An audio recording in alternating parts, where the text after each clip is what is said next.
রহমান রহিম। ওনার কান কথা মন কথাগুলি আগে জেনে নিন, ওনার ঠোঁটের কথা পরে জানুন, সত্য মিথ্যা পার্থক্য করতে পারবেন। ওনার অর্থ রসুল্লাহ সাল্লাল্লাহু সাল্লাম। ওনার কাছে ওহি আসতো, ফেরেশতা কানের কাছে আসে গুনগুন গুনগুন করে বলতো, গুনগুন গুনগুন, ভোমরার আওয়াজের মতো। তো ওইটা ওই হারাতে মানুষ বুঝে যেত, ওই আসতেছে, সব লেখার সামগ্রী নিয়ে দাঁড়ায় যেত।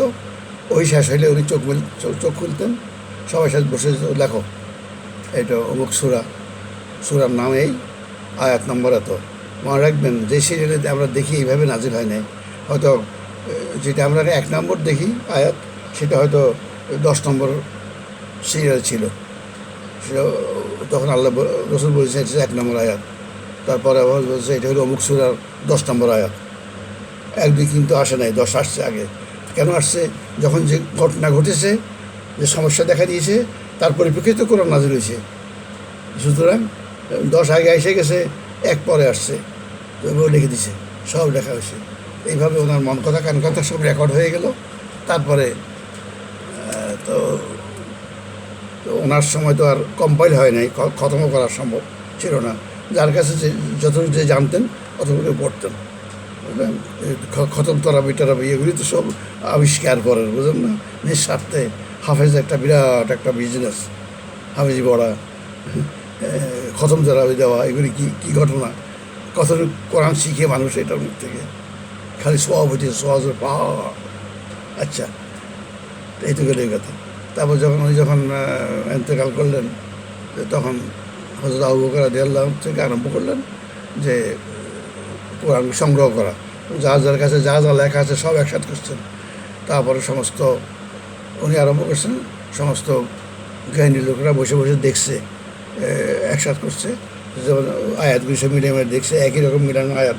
হয়তো একটা আয়াতে 50 জনে দেখছে, তার মধ্যে হয়তো 45 জনের একরকম, আর 5 জনেরটা একটু বেশ কম আছে।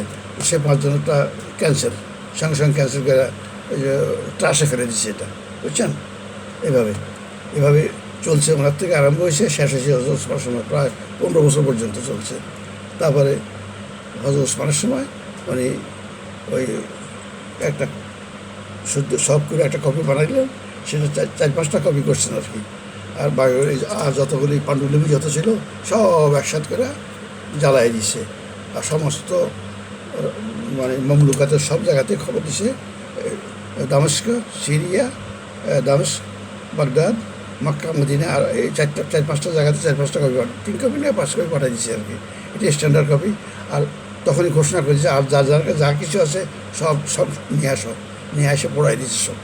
এই সেখান থেকে আমরা এখন সহি কোরআনটা পাইতেছি আর কি। এই সুতরাং এর বাইরে কোনো কথা হলো ওনার ঠোঁট কথা যেটা বলা হয়, সেটা কতটুকু সত্য, সেটা আপনি আগে কান কথা মন কথা যদি মনোযোগ দিয়ে পড়েন, বুঝেন, কার্যকরী করেন, তাহলে বুঝতে পারবেন এটার মধ্যে কত সত্য আছে। এইভাবে যদি করতে পারেন, আমার কথা মতো বাংলাদেশের ভাইদের জন্য ইসলামিক ফাউন্ডেশনের যে কোরআন করিম কোরআনটা আছে, ওইটা পড়বেন, ওইটাতে অথেন্টিক অর্থ আছে।